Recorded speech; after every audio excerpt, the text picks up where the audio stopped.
অথচ উচিত ছিল কি সাথে সাথে থাকে যেই পা কোরআনের উপর লেগেছে সেই পা সাথে সাথে জমিনের মধ্যে চলার অধিকার হারিয়ে ফেলেছে।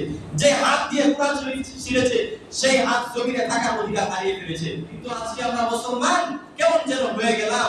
আমাদের ইসলামের গ্রন্থ কোরআন রয়েছে, আমাদের নবী মুহাম্মদুর রাসূলুল্লাহ সাল্লাল্লাহু আলাইহি ওয়াসাল্লামকে নিয়ে কটূক্তি করা হয়।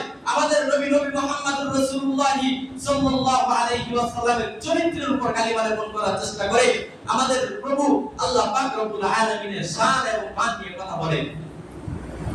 আমাদের যে গ্রন্থ রয়েছে আল কোরআন, প্রত্যেকবারই বারবার দেখা যায় এই আমাদের গ্রন্থ আল কোরআনের প্রতি সব সময় আঘাত করা হয়।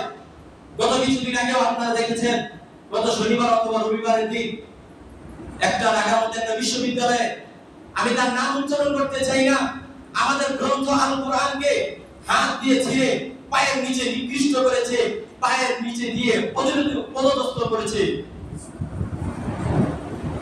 প্রশাসন তাদেরকে বাঁচানোর জন্য বলে পাগল মাতাল, আমাদেরকে এসব বুমবাং বুঝ দিয়েন না। আপনারা উপরের মহলে রয়েছেন, সেখানে বসে বসে আপনারা মুসলমানদের সাথে আপনারা মশকারি করেন। মুসলমানদের যে পবিত্র গ্রন্থ রয়েছে, মুসলমানদের যে পরিজাত স্থান রয়েছে, সেখানে আপনারা বারবার আঘাত করতে থাকেন। আপনারা দুর্গা পূজার মধ্যে গিয়ে তাদেরকে সম্মান সূচনা জানান, তাদেরকে শুভেচ্ছা জানান, আর আজকে এক সপ্তাহ হয়ে যাইতেছে মুসলমানদের পবিত্র গ্রন্থ কোরআনকে নিয়ে অপমাননা করছে, তার কোনো বিচার নাই, তার কোনো সুসৃষ্ট কোনো বিচার হয়নি আজ পর্যন্ত। আপনারা মুসলমানদের সাথে মশকারি করেন, অথচ উচিত ছিল কি সাথে সাথে থাকে যেই পা কোরআনের উপর লেগেছে সেই পা সাথে সাথে জমিনের মধ্যে চলার অধিকার হারিয়ে ফেলেছে।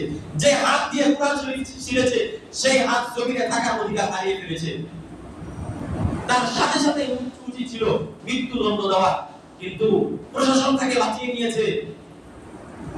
একজন পাগল যদি হয়, একজন মাতাল যদি হয়ে থাকে, তাহলে সে বিশ্ববিদ্যালয়ের ছাত্র হয় কিভাবে? তার তো রাস্তার মধ্যে থাকা উচিত ছিল। পাগলরা শুধু মহাগ্রন্থ পবিত্র গ্রন্থই ছিঁড়তে জানে, তারা অন্যান্য যে হিন্দু ধর্মের মধ্যে তাদের গ্রন্থ রয়েছে, খ্রিস্টানদের যে গ্রন্থ রয়েছে, এগুলা কি ছিঁড়তে পারে না?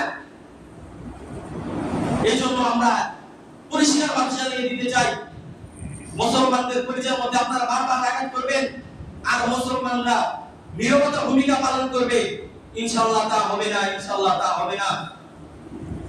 আমরা অতি শীঘ্রই এই নাস্তিক, এই মুরতাদ, এই কাফের